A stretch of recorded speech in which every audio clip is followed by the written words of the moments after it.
So, in this lecture, I want to introduce you to a more advanced concept in special relativity, and that is the concept of four vectors. Now, to motivate that, let me remind you of these Lorentz invariant quantities. We had one that applied in four-dimensional space-time, that s squared was c squared t squared minus x squared minus y squared minus z squared. Note that I've removed the deltas here. We're essentially measuring these quantities with respect to the origin, if you like. But this quantity, c squared t squared minus the sum of x, y, and z, all quantities squared, is invariant from one reference frame to another in special relativity. Likewise, we also learned the concept of invariant mass, m squared c to the fourth, which is the total energy squared minus px squared times c squared minus py squared times c squared minus pz times c squared. That quantity measured in any reference frame, even though E and P change from one reference frame to the next, that combination gives you something that does not change, the so-called invariant mass.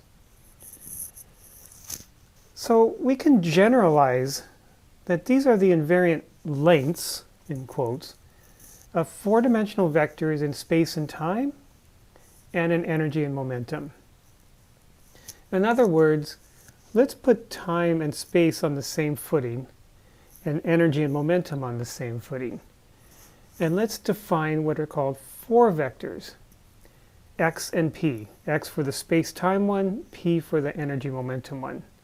Now there are four vectors, so we have four components, and we'll label that with a Greek letter. Let's say, for example, mu. So we'll count from 0. 0, 1, 2, 3.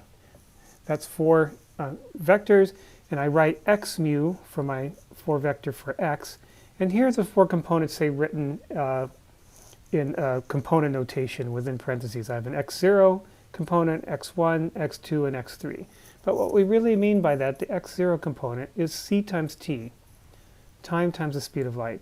And x1, 2, and 3 are just the x, y, and z components. So we've generalized a normal 3 vector that you've learned in introductory physics and added a time dimension to it, multiplied by c. Likewise, for energy momentum, we're going to define a 4 vector p indexed by mu, where mu goes from 0 to 3. So I have a p0, a p1, p2, and p3 component. All right? But what we mean by that, the 0th component is just the energy divided by the speed of light. And then the 1, 2, and 3 components are just the px, py, and pz normal components of a 3-vector momentum. Now when we write these as 4 vectors, we don't draw the vector arrow over the symbol. We just leave it without a vector symbol. If you see a vector symbol, the little arrow above the variable, then that means it's a normal 3 vector. Okay. Also, note that we had to use the speed of light here to put time on the same dimension as space. We multiplied by c there to get a distance. Or energy, we divided by c to put in the same dimension, same units as momentum. In other words, remember it was momentum times the speed of light, c, pc, which equaled energy. Here I'm just dividing the energy by c. So not really doing anything much differently. Okay, so now we've defined 4 vectors. Let's see what we can do with them. We can now define a 4-vector dot product. This is the generalization of what you learned in introductory physics of a scalar dot product. But we're going to do it in relativity. So this is how it goes. If I want to get the magnitude squared of a 4-vector, I can write that as x dot x. Again, it looks like a scalar dot product, but I didn't put a vector symbol over it. And how we define that is a little bit different. It's the 0th component of the vector multiplied together, then minus the first component multiplied together, the second component multiplied together, and the third component multiplied together. In other words, it's x0 squared minus x1 squared minus x2 squared minus x3 squared. And that's what equals s squared, this invariant at the very top of the page. Likewise, we can define p squared as p dot p, the scalar dot product of the 4-vector for p. It's p0 squared minus p1 squared minus p2 squared minus p3 squared. And that's a constant also. That's invariant. That's m squared c squared, at least in these units, because remember I divided the energy by c. Okay. Now I define this for x dot x and p dot p. But you can mix and match your 4 vectors. You could do x dot p. That's perfectly fine. You would just define it analogously.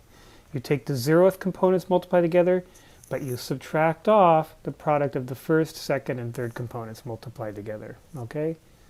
Do you get that? All right.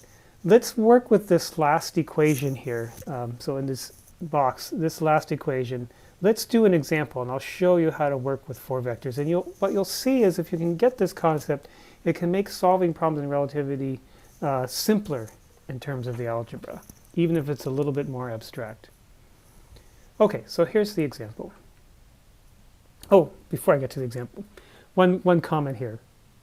Sometimes it gets a bit laborious to keep putting the c's in there, right? Do I know if it's e over c? Is it e over c squared? Is it c times t, c squared times t? So let me introduce one more concept, which are so-called natural units. Natural units are when we set c equal to 1. Now, that sounds pretty extreme, right? How can 3 times 10 to the 8 meters per second be 1? But we just set it to 1 and have a different unit called a natural unit. And then you don't have to worry. It's just e here and p there, or t here and x, y, z there. You'll get the units mixed up, but in the end, when you get a result, you will be able to reinsert the c's as needed to make the units come out to what you need. Like if you need to make an energy unit, you'll put in powers of c in the numerator or denominator to make that come out. Same thing for distances or times. It'll take some getting used to, but just to mention that that is a time-saving technique. Okay. All right, on to that example of working with 4 vectors. And since my field is in subatomic physics called particle physics, let me take a subatomic particle reaction as an example. Let's consider the decay of an excited neutral kaon into a charged pion and a kaon. Okay, I just introduced some names of some particles.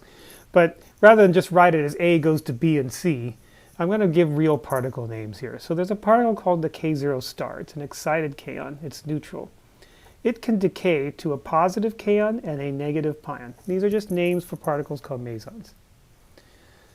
And the question is, what is the energy of the pion in the rest frame of the excited neutral kaon? So we're going to be in the rest frame of this particle that decays. It decays into 2 particles. What is the energy of the pion? Oh, I don't know, right? How do we get started on that? You're also going to need to be given the masses of these particles. I didn't write them yet, but we'll put them in at the end. We're going to solve it symbolically first, and then we can put the masses in later. But let's see how we can use 4 vectors to solve this problem. The nice thing about putting energy and momentum on the same footing is that energy conservation and momentum conservation really just mean conservation of the 4 vector p. It's just one thing conserved, the 4 momentum. See how I said there, instead of energy and momentum, I call it 4 momentum. So this excited kaon, the pk star, is its 4 momentum. It has energy and momentum components. That's the initial 4 momentum. But that has to equal, by energy and momentum conservation, the 4 momentum of the particles it decays into. So since the k star decays into a k plus and a pi minus, the 4 momentum of the k0 star equals the 4 momentum of the k plus plus the pi minus. So I can just write this as a 4 vector equation. Pk star is pk plus p pi. That's energy and momentum conservation in one line there. Now, I did something not very advanced at all. I just rearranged it. I subtracted p pi from both sides. So pk is just pk star minus p pi. All right? So I just slightly rearranged the equation. That is not rocket science there. Okay. Now, I've done that. Let's do the square of that equation. But what I mean by that is the scalar dot product of the quantities with themselves. So instead of pk, let's do pk dot pk. That would be pk squared. But that was the left side of this second equation in the line above. I also have to take the scalar dot, or not scalar, but the 4 vector dot product of pk star minus p pi. So here's pk star minus p pi squared. So I have to do the scalar dot product of that. Well, that's going to be this times equivalent binomial, so be pk star dot pk star. That's just going to give me pk star squared. There's going to be another term which is minus p pi dotted with minus p pi. That's going to be a plus p pi squared. These are 4 vectors squared. And then there's a cross term, minus 2 pk star dot p pi. So you can do with these 4 vector dot products just like you do with normal algebra in multiplying these binomials together, except that the operator is not just multiplication, it's this dot product that I defined on the last slide. Okay, why would I have done that? Well, remember the square of a 4 vector, as introduced in the last slide, is an invariant quantity. It's a Lorentz invariant quantity. In particular, the pk squared is just going to be mk squared c squared. In other words, it's the rest mass energy of the kaon with 1 or 2 fewer powers of c in there. Likewise, the pk star squared, that's going to be related to the rest mass energy of the k star, the excited kaon. Again, it's mk star squared times c squared with my definitions for these 4 vectors.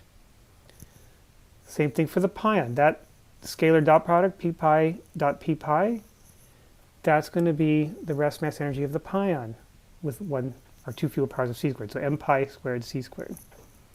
And then I have that scalar, or sorry, 4 vector dot product between pk star and p pi multiplied by 2. So I've replaced these with these rest mass energies, essentially, from that Lorentz invariant quantity in 3 separate cases for the kaon, excited kaon, and the pion. So there's 3 separate masses that come in there. But I've got to work out this dot product between the pk star and the p pi.